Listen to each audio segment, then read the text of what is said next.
Go to grad school, they said. You can do it, they said. It'll be easy. Why are you lying?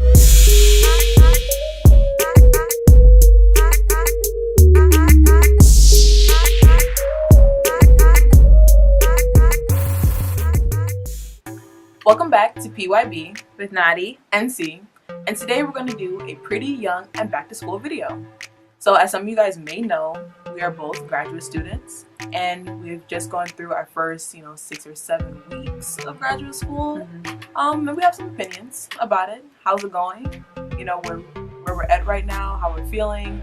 So we're just going to share some of that with you guys today. So we have a few questions we're going to go through. Let's see how it goes. All right. So our first question, has your program met your expectations?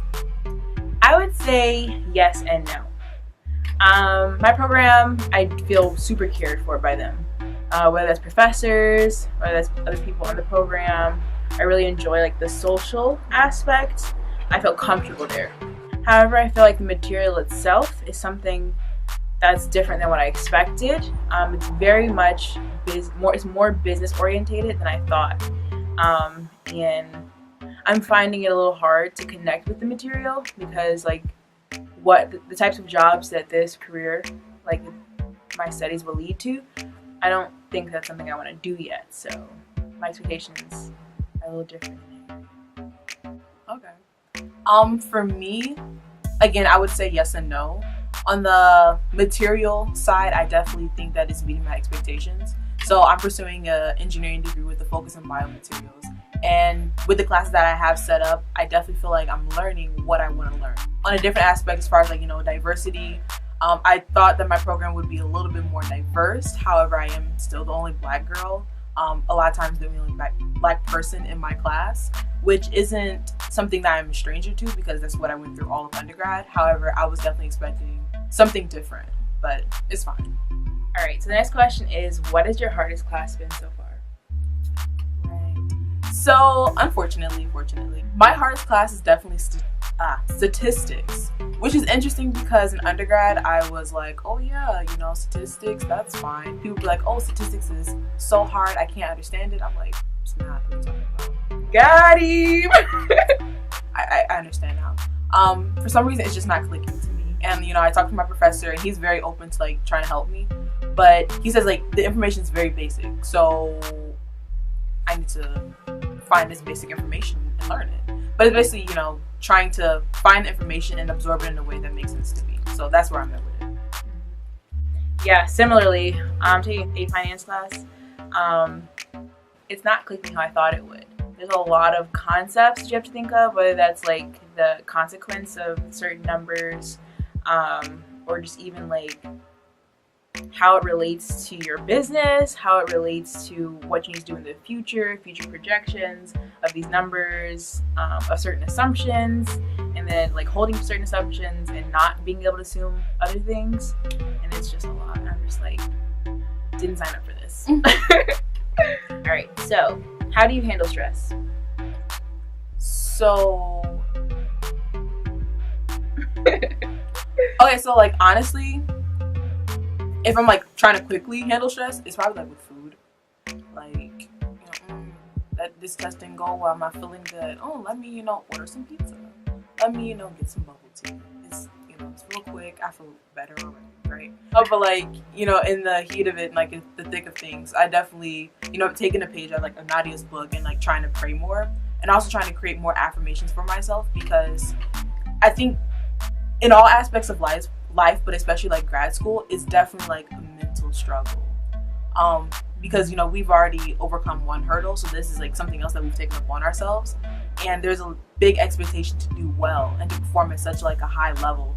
So there's always thoughts that creep into your mind about how you're doing and how this will turn out, and will you do good on this exam and this assignment and what somebody thinks about this. But to kind of combat that anxiety, definitely been trying to pray more and trying to really voice the encouraging thoughts that I do feel, because it is helpful.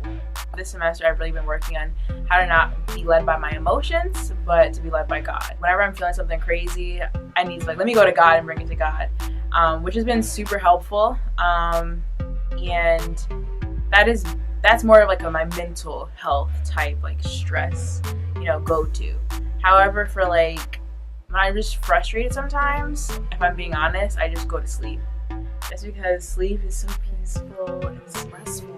So honestly, I'm a strong advocate for naps. Sometimes naps turn to sleeping. That's not always good, but if you might be what you need. Hey, you know what I'm saying? So what's it like for you adjusting to this environment with all the people that we're used to not here anymore? Right. So I guess another thing you guys probably don't know, we are at the same institution that we went to undergrad at. So double time. Right. Double degrees. I guess environment wise is not super different. However, all the people that, we came in as freshmen with are now gone. For the majority, most of the people are gone. And I didn't really think about it at first. However, we were just like talking the other day, we went into the campus center and we're so used to seeing different people working there, and you look and they're not there. I'm like, because like they're out living their lives, being adults, being, alumni. Oh yeah. Right. So and that aspect is very different. I think especially like with the clubs and groups that I was a part of, it's very different too, because I'm used to like my OGs being there. Like we came in together, we was riding together, and now like they're gone. So it's definitely a different dynamic. Yeah, it's been really weird. For the first few weeks, I was super like lonely. Not that I wasn't like spending time with people. It just felt like I was expecting people to come back that just weren't coming back. And so it really took a lot for me, because my mind knew that they weren't going to come back, but somehow like the experiences that I would remember walking down the street, like, oh yeah, this is a building where we did this, like, I was like, oh yeah, I can't wait till they're not. Right. So it was more of a like what I told myself versus what I knew. All right. So our last final wrap-up question is, what are you looking forward to for the next year of your program? So I guess like theoretically, since I have like 2 years of my program, really like in this next year, I'm just trying to get like settled really into this program. Really get my footing, trying to, I don't know, like get control of my classes and how things are supposed to be. So then, when I hop into my thesis, like it's not gonna be super overwhelming because I've already mastered one part of this. I just want to be able to feel like I'm really connecting with my program as far as the material that we're learning. I want to find deep interest in it. And I want to be like, when I get into the field, I'm like, oh yeah, based off of XYZ that I learned, this is how it goes. But alright guys, thank you so much for watching this video. I hope you enjoyed our little check-ins with grad school. Let us know if you enjoyed this video. We'll definitely do more because grad school is an ever-evolving, ever-changing experience as we are learning. And we'll definitely have many more updates. As always, make sure you like, share, comment, and subscribe to our videos. It really helps us out. And of course, if you want to interact with us, you can always follow us on our social media platforms, and you can always comment below because we'll engage with you, obviously. Make sure you come back next week because we'll have another video for you, and we'll see you later. Bye. Bye.